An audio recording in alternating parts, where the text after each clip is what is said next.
नमस्कार। अभी पाठ का प्रश्न अभ्यास हमें करना है। पहला प्रश्न है, कवि ने अपने आने को उल्लास और जाने को आंसू बनकर बह जाना क्यों कहा है? कवि ने अपने आने को उल्लास और जाने को आंसू बनकर बह जाना क्यों कहा है? उत्तर, कवि ने अपने आने को उल्लास इसलिए कहता है क्योंकि जहाँ भी वह जाता है मस्ती का आलम लेकर जाता है। वह लोगों के मन प्रसन्न हो जाते हैं वहाँ जहाँ वो जाता है। लोग अपने कष्ट भूल जाते हैं, अपने दुख भूल जाते हैं। इस तरह वह जहाँ जाता है वहाँ का वातावरण उल्लासमय हो जाता है, उत्साह से भर जाता है। इसलिए कवि के आने को उल्लास कहा गया है और जाने को आंसू बनकर बह जाना कहा है, क्योंकि पर जब वह उस स्थान को छोड़कर आगे जाता है तब उसे तथा वहाँ के लोगों को दुख होता है। विदाई के क्षणों में उसकी आँखों से आंसू बह निकलते हैं।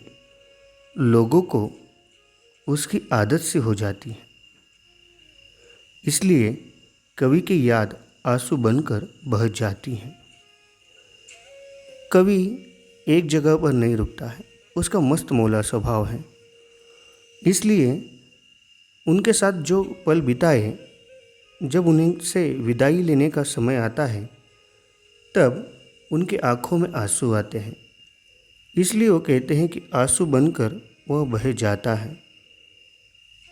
आंसुओं के रूप में उनकी यादें जो हैं वो बह जाती हैं। इस तरह उसका आना उल्लास और उसका जाना आंसू बनकर बह जाना कहा गया है। धन्यवाद।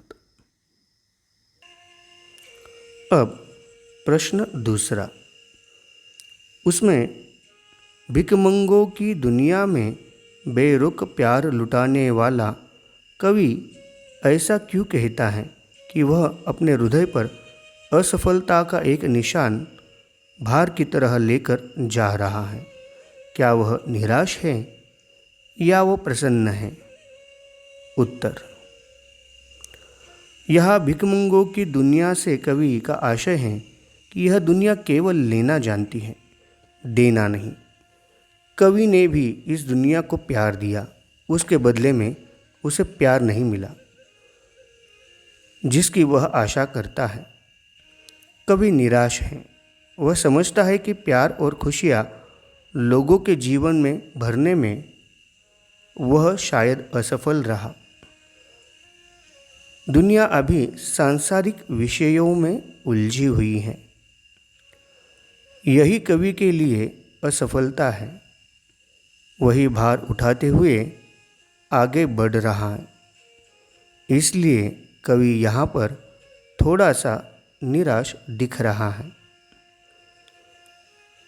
जो कवि की चाह है कि सभी उसकी तरह हमेशा खुश रहें, लेकिन लोग जो हैं अपने सांसारिक विषयों में, अपने संसार के जो कर्तव्य हैं, जो काम हैं, उसमें इतने उलझ जाते हैं कि वह खुश रहना भी भूल जाते हैं। इसलिए कवि कहता है, यही मेरी शायद असफलता है और इसी असफलता का निशान जो है मैं अपने सीने पर लेकर उसका भार जो है उठाता हूँ। प्रश्न क्रमांक 3, कविता में ऐसी कौन सी बात है जो आपको सबसे अच्छी लगी? देखो, प्रश्न ही आपकी राय है। उसमें उस प्रश्न में ही आपकी राय पूछी है, आपकी इच्छा क्या है, आप क्या सोचते हैं, उस बारे में पूछा है। कविता में आपको कौन सी बात अच्छी लगी? इसका उत्तर आप अपने मन से भी लिख सकते हैं। यहाँ पर एक आदर्श उत्तर के तौर पर मैंने यहाँ उत्तर दिया है।